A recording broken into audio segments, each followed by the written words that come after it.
বন্ধুরা দেখেন, এটা কামিজের একটা হাতের কাজ করা হচ্ছে।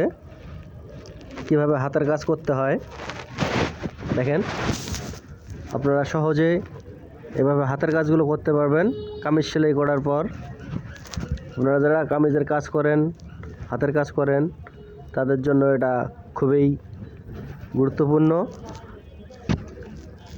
ভিডিওটা মনোযোগ সহকারে দেখুন এবং এরকম ভিডিও পাওয়ার জন্য আপনারা যদি উৎসাহ দেন তাহলে এরকম ভিডিও আরও তৈরি করব।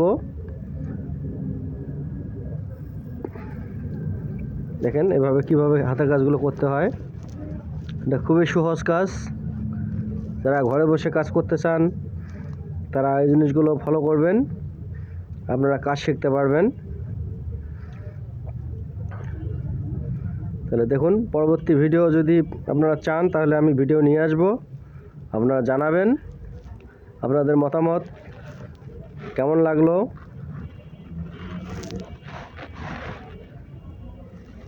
এই যে হাতের কাজগুলো আপনারা ফোঁটটা সুন্দর করে তুলবেন যেন আপনাদের ফোঁটটা বেশি বাহির না হয়। এখানে আমরা এটা আমাদের অভ্যাস আছে দেখে হাতের কাছে খুব চালু হচ্ছে, আপনাদের একটু সময় লাগবে। তো ধন্যবাদ।